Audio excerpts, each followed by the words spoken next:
Welcome back to Comics with Drew. I'm Drew, and this is a video about Thor Love and Thunder. So, I was watching this trailer yesterday, and I like Thor movies. I thought the first movie was okay. The second one, I think everybody can agree, was not that great. But the third one, Ragnarok, to me, was awesome. It was hysterical, it was amazing, it was wonderful, and more importantly, it was wonderful to my wife, who is a normie. So the reason why I wanted to talk about Thor Love and Thunder is that I think that this trailer is kind of hiding the ball.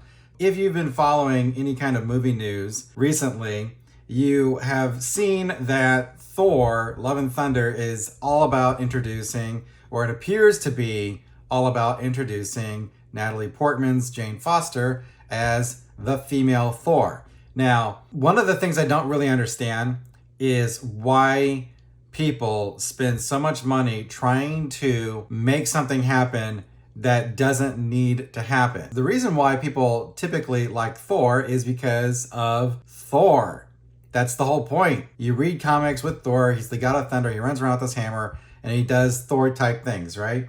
And that's the whole point. Now, the movies have Chris Hemsworth, and he is totally cut. This dude is in amazing condition. And women typically love to watch guys with sleeveless shirts or without shirts running around looking hot. So you've got two demographics here. You've got comic book fans who like Thor, and you've got normies, a lot of them, who like looking at hot men, right? A lot of women will go with their boyfriends or their husbands to watch Thor because Chris Hemsworth he's the attraction. When you do two things, you in the comics, you try to introduce a female Thor, and the reason why we're introducing a female Thor is because we're trying to make those misogynistic, sexist comic book fans learn their lesson. And we're going to make this character female Thor just to show them that, see, women can be Thor too, and you people need to learn to respect women. That's an opinion held by people that don't read comics.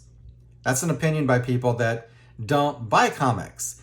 That's an opinion held by those who are not actually fans of Thor or comic books in general. So, female Thor lasted for less than 50 issues across two different titles, and they brought back regular Thor, the correct Thor, or actually, just Thor.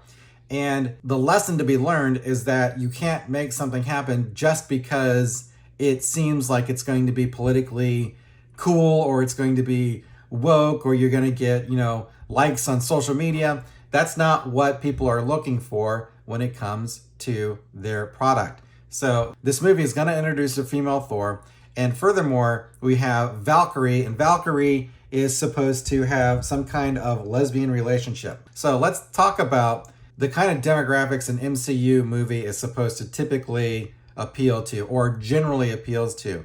It's families with small children, comic book fans, and women who love hot-looking guys. So we have three different things that this movie is trying to do. They are trying to introduce a lesbian romance, which is not, I know this is hard to accept, but please, there are a lot of people who do not consider this to be family-friendly fare. It's not that they're opposed to it, it's not that they're homophobes, they just don't think that it's family fare. Now, you can have your opinions about that, but that's just the reality. Otherwise, we would be seeing something like this in China, right? We'd see movies with same-sex attraction and same-sex scenes in films going to China, and everything would be fine. And we'd be seeing these things doing gangbusters with lots of socially conservative people and lots of people with small children. But that's just simply not the case. It isn't. To sum it up here, according to the rumors for this film, they're trying to introduce a same-sex relationship, make it a big deal,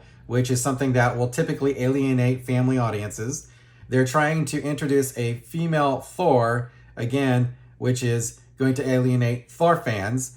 And they're trying to emphasize Natalie Portman's Jane Foster Thor, which is going to alienate all the women that want to come and watch Chris Hemsworth be hot, right? So I think that this teaser trailer is kind of hiding the ball because it glosses over all of that stuff and shows you hot Chris Hemsworth, and for just a brief glimpse towards the beginning, there's Valkyrie in a business suit, like dressed like a man.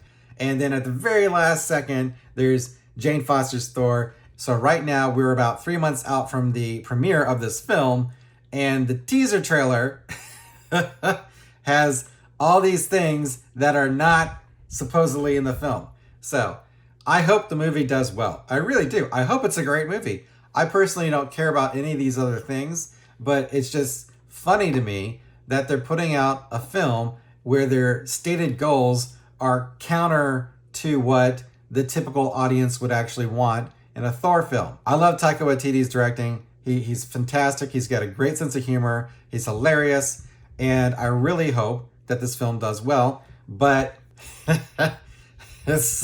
I'm not quite sure. And I think that they're kind of hiding the ball on this. And it makes me wonder if Disney might be actually thinking, maybe we shouldn't go so hard into these social issues when we actually have billions of dollars on the line. So it's easy to go rail against, state governments passing laws that you don't like. But when it comes down to the money's on the line, you're putting down $1 billion and you need to make this movie hugely successful, not just in the United States, but around the world. All the different social stuff kind of goes out the window. We'll see what happens. Maybe I'm wrong. I don't know. I'm not one of these people that wants to just go boycott everything. If you want to boycott stuff, okay, fine. I'm not going to tell you you can't boycott anything, obviously. It's funny how this movie seems to be getting marketed at the moment. So we'll see if the full trailer comes out and there's a lot more of the female Thor in it. It'll be very interesting. So this has been my quote-unquote reaction video to the Thor teaser trailer. Thanks for watching Comics with Drew. I'll catch you next time.